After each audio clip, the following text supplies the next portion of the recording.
I hope you've learned a lot concerning reasons why your parents may be toxic, and now I want to talk about characteristics of toxic parents. There's a difference between toxic parents and abusive parents.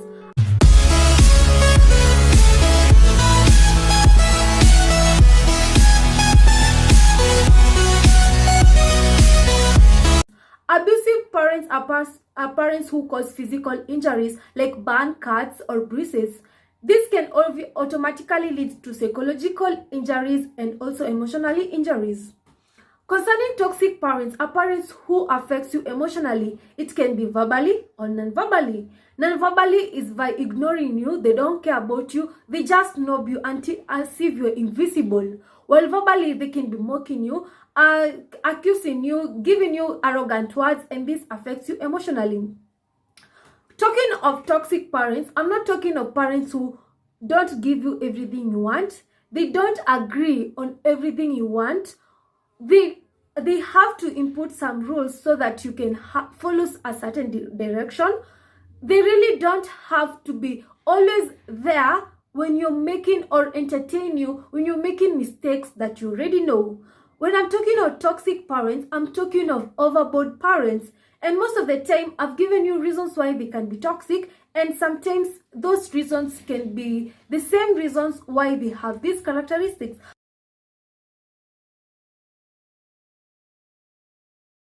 The first characteristic is controlling. Toxic parents are always controlling. They tell you how to do things, when to do things, and what to do, and what time to do it. That's been controlling. Most of the time, they use guilt and money to control you.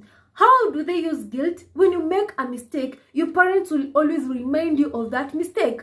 So as a child, you're going to be doing most things so that you can please your parent, and this gives pressures to the children. They tend to be depressed, very depressed. How do they use money? Have you ever heard your parent telling you, if you won't do this, if you won't obey you, I won't pay you school fees? Let's go to the second thing. They are always self-centered. The reason I'm telling you concerning self-centered, some parents, they don't care about how you feel. They don't care what they have done. If it's right to you, if it pleases you, it's all about them. And that's very dangerous. Most of us as children, we tend to follow dreams, careers that will always please our parents. That goes to the third thing. Your parents look at you as an object. This is very bad and pathetic. When your parents look at you as an object, for example, your parents educates you so that you can have the dreams or the career that they wanted in their life. Sometimes children are like filling the gaps of their parent. Whatever your parent wasn't able to achieve, now you want your children to achieve. Or you're trying to fill in their gaps in life. And sometimes we are always forced to do these things so that you can please your parents. That's being selfish and being seen as an object. This also applies when you educate your child and you feel that you're like an investment. Do you know what an investment does? You invest on this thing and it produces fruits. For instance, you have an apartment. That's your investment. At the end of every month, you need the rent. That's like your own salary because that's your investment. If you treat your child in the same way, you're pressuring them and it can lead to depression. For example, any parent, when they hear you've already gotten a good job, they expect you to sponsor them or to take care of them. Don't mistake me. I'm not saying you should not give your children, but it shouldn't be out of pressure. Let it be willingly, like you're appreciating your parents. It is very important to appreciate them, but when it comes that like you've been forced to do some things to your parents, that's very dangerous. Let me give you a short story of a child who followed a career that the parent wanted. You know what happened? The child went to school for 5 good years. When he went to school, he came back with a certificate and gave to the parent. He said, you know what, mom and dad, take your certificate. This is what the course that you wanted me to do. Now, sponsor me. I go back to whatever I wanted. You see, parents, sometimes you have to, if it's to sponsor your children, it's all about their happiness. Let me give you this example. When you want to buy me a gift, you're going to buy me a gift that I'm going to be happy of. For instance, during Valentine's Days, You bring me flowers and I don't love flowers, but you like flowers. I love teddy bears. I won't appreciate the flowers, but you bring me teddy bear, I'll appreciate. Because it's not all about you, it's about me. You want to please me, you want to make me happy. It goes according to how you're going to do it, how it goes according to my wishes and my will. We are in the fourth thing here. Fourth is concerning demanding parents. Demanding parents are falling in the same category of selfish controlling. It's all the same. They demand from you everything. For instance, you are already an adult, but your parents doesn't give you space. They demand everything from you. They want you to achieve their dreams. They want you to do things. You can't do your own thing. Let me go to the fifth thing, is the parents. These are parents who don't have boundaries in your life. They just infusing themselves in your personal things. For instance, for me, I really appreciate my mom. She used always to knock in my bedroom before she enters. This was a very respectful manner to respect me as an adult. But a parent who just enters in your room, that's very annoying kindly. Or your parents who takes your phone. Don't buy your child a phone if you're not ready for them to have a phone. Because is there any reason to buy them a phone and then you take it and scroll in their email and like you're really monitoring each and every step? I'm not saying it's wrong, but overdoing it is very wrong. It's very wrong. The sixth thing, it's concerning comparing your children. This happens most of the time if you're the top in the class. If you're not the top in the class and your neighbor is the top in the class, your parent will ask you, were you reading when you are on the window? Or were you outside when other people are reading? Because this child has done this and this other one has failed. Let me give you a such story concerning these parents. This child was not bright in school at all. He never did anything excellent, but there was something good in him. So one time the parents decided maybe the child, it's because of the school, the teachers are not committed, or there was something wrong with the school, so let them change the school for this child. So the woman dressed so well, that's the mom and the father, and took the child to another school to do an interview. When the child was doing the interview, the mom was happy because she knew maybe this round the child is going to get a better education. Guess what? The child failed. He totally failed. He got nothing in school. So when he was coming back from the school where the interview was, going back home, the mother started insulting this child. He told, you're very foolish. You can never perform. You're a shame. I can't even call you my child anymore.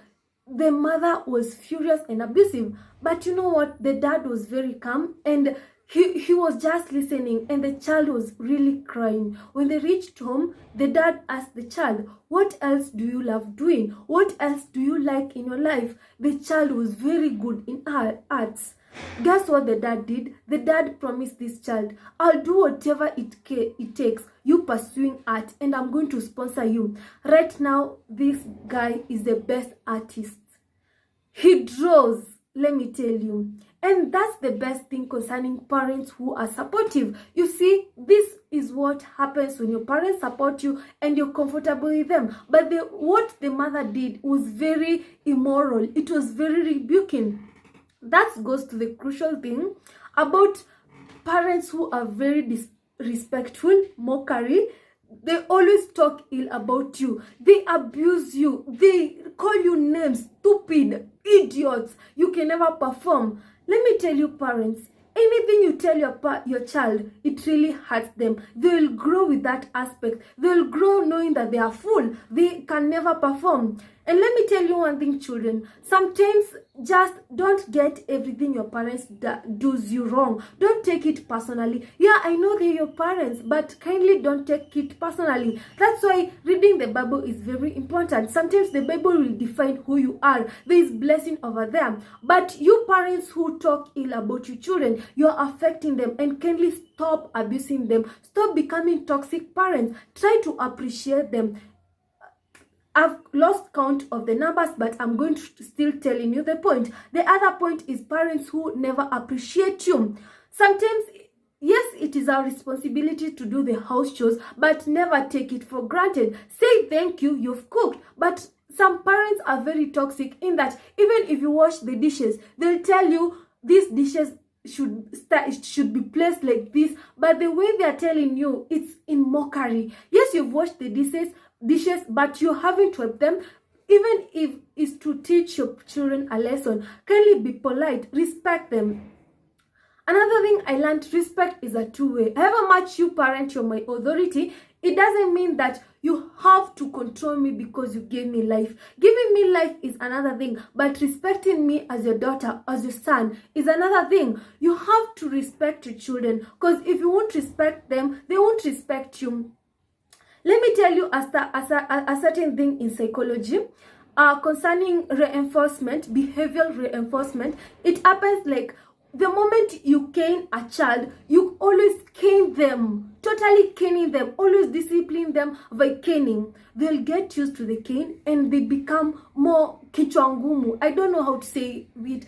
Big-headed. They become big-headed. So because they are used of it. So there's sometimes some parenting style you have to be strictly and lenient. Strictly and lenient. Sometimes for me, I was stopped being caned when I was, I don't know, I can't remember the last time I was beaten, if it was in class 1 or when I was very young. My father said, no caning in this house. The only thing that you're going to do is to pray for our children and to talk to them. That was very important, because I remember one time my mother took her slippers almost to beat my sister.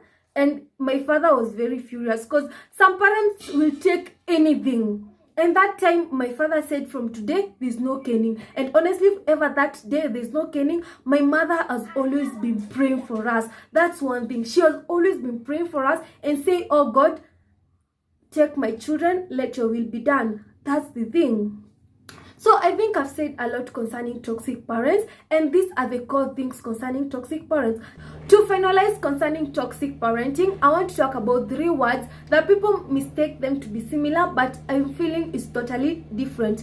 You can apply these words in child-parent relationship, and they're important. One is obedience and honor. There's a difference between this word. In the Bible, honor, it says honor your parents so that you can live longer. While obedience, children obey your father and mother. Concerning honor, it's willingly. Honor is something, it comes, it's respect. But obedience, it comes with command. Anytime anything is written in the Bible, when it has been command, there's obedience. If you command something, it's obey. So obedience is like you have, it's a must. So when you say obey your parents, it's a command. You understand me? For instance, in the Bible, I'm using the Bible because I'm born again and I've read the Bible. So in the book like of Mark, they say the wind and the sea obeyed God when it was command. So there was command and then obedience. You understand? But honor, you can't command honor. You can't force honor at all. But obedience is forced.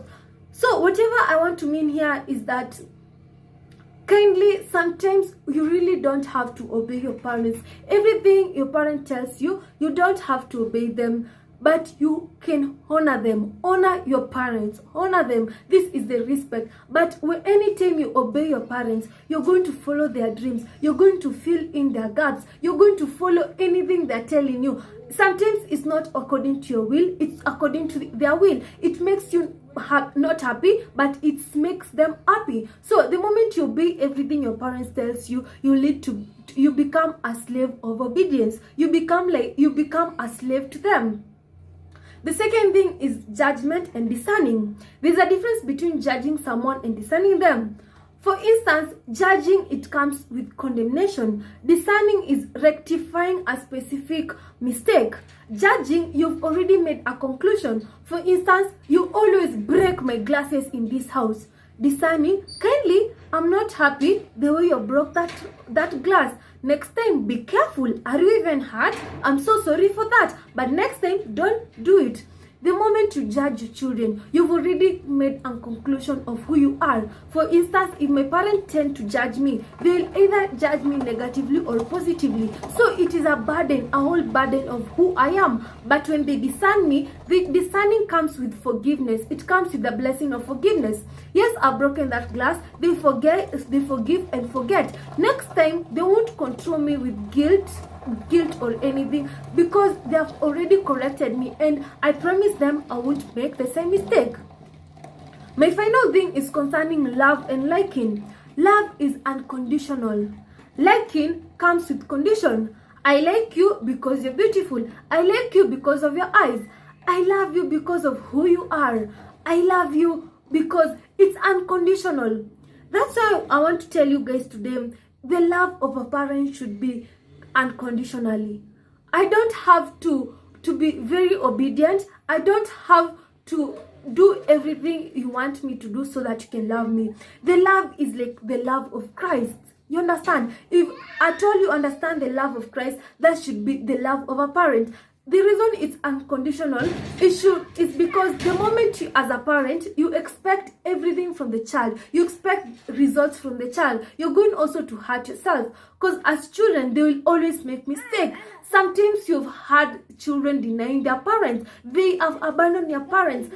How much hurt are those parents right now? They are feeling hurt because they expected a lot from this child. But what if the love was unconditional? You did everything for this child so that they can have a better future, so that they can be happy. Let me conclude with this quote. Be a parent your child will love to remember tomorrow. It's very important. Imagine if I have a job, I'm not independent, I'm not depending on my parent, and I regret how my parents treat me. Let me give you a very small story to conclude, or a small fact to conclude. In the age of 85 years old, most of us will be very old, and our parents will be very old. And in that age is the age that parents flash back their life. They flash back the impact they have done in their life. What is the positive impact? Imagine if you're a parent who always misbehaved or always mistreated the child. Imagine if you're that parent who insulted your child, you abused your child, you've made your child life horrible. Imagine, and you're in 85. 85 years is the age that you reflect, because the only thing you can do is waiting for your death. The only thing you can do in that age, you're now waiting for the time to rest. That's why many parents love their grandparents, because of the guilt. The guilt overwhelms them, and they now want to use that guilt to show love to their grandparents. Because for me, I'm no longer a child. The only way you can make up to me is by my grandchildren. But what if your parents, what if your children are not trusting you with your grandchildren? What will you do? Are you going to die with guilt? That's why it's always important to be on the right way. Pray for your children and do the best. Be the parent that your children will remember tomorrow. Thank you. Thank you for watching my video. So kindly subscribe, comment, share. And remember, I'm going to have the third video concerning how to live with toxic parents, or how to deal with them. Because one thing you should always remember, you have to honor them. And in that video, after I've finished recording it, we are going to pray together, and you are going to live with your parents a happy life ever. So thank you so much. Have a blessed day. Bye bye.